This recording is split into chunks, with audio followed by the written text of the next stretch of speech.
All right, Bradley Lenart here again. So today we're going to speak a little bit about negative emotions and how we can use these emotions as useful tools rather than something that is destructive. Think about it. Emotions can start wars. Emotions can end relationships. Emotions can either make us sick or healthy. Emotions really are at the core of everything we do as human beings. In fact, the very quality of your life comes down to the quality of how you manage your daily emotions.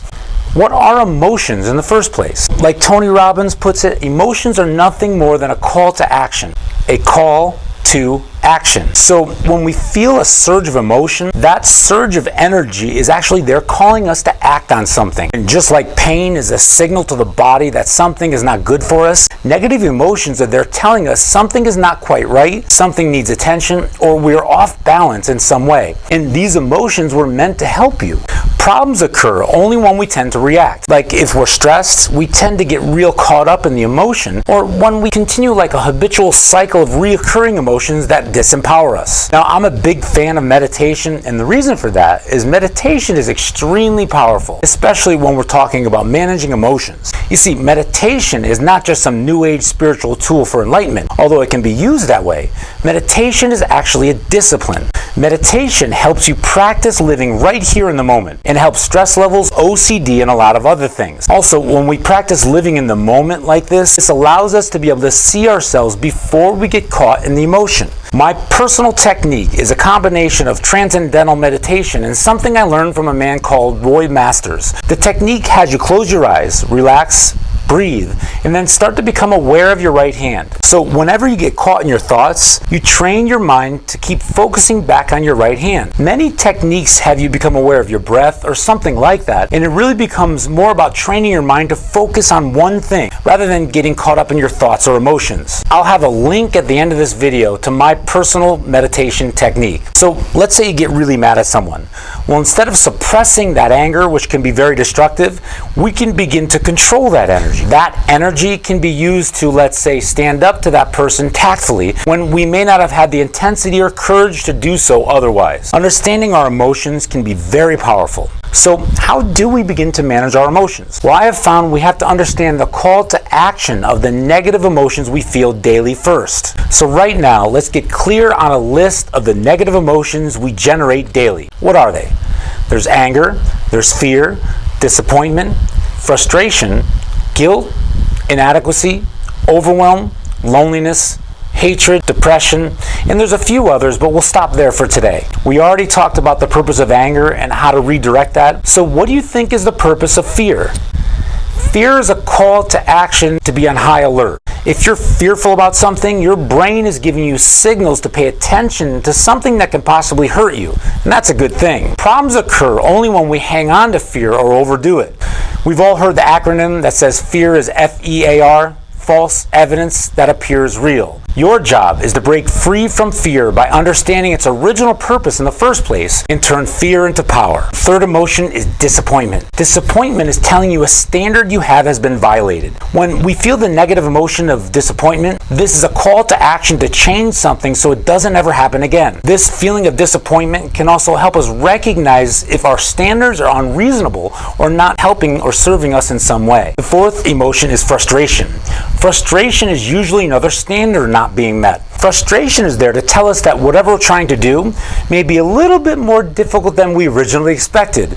So the call to action here is we will have to seek better resources or change our expectancy about the task at hand. Number 5 is guilt.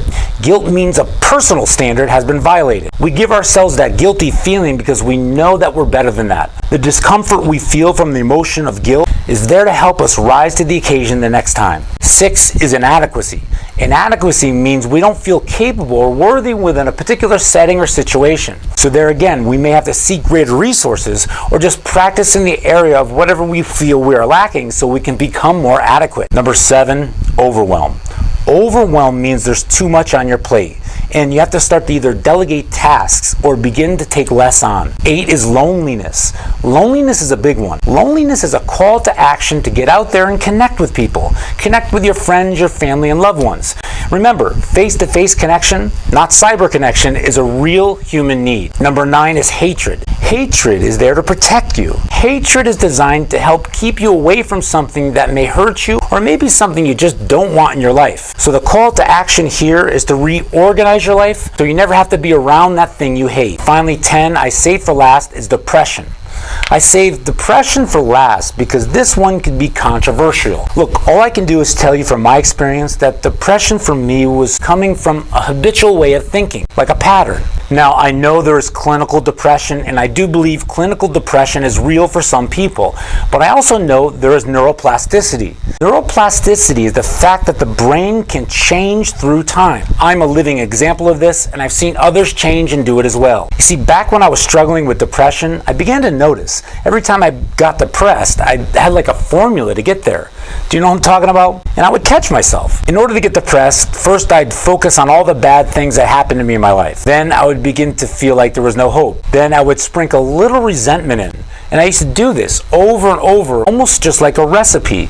Remember, any pattern we play over and over, whether we play it consciously or subconsciously, becomes ingrained even further.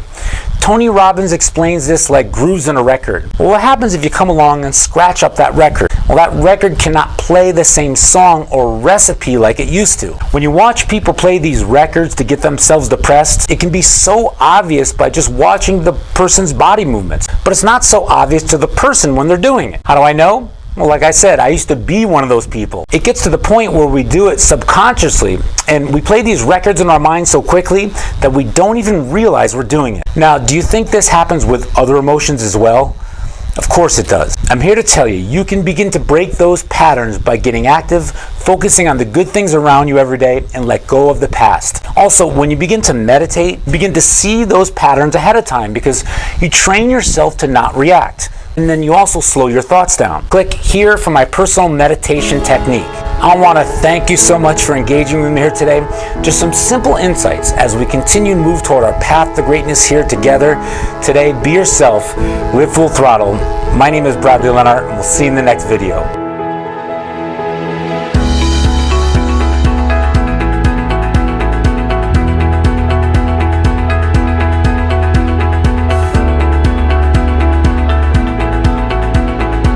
Hey everybody, it's Brad again. If you liked the video, there are 3 things you can do right now. First, click the like button below. Second, click subscribe so that I can keep sending you free videos to help increase the quality of your life. Third, you can click the link either right here or under the red arrow on my YouTube page to get on my free email newsletter list. When you do that, we will send you free content, podcasts, and training to help continue your journey. Thanks again, and we'll see you next time.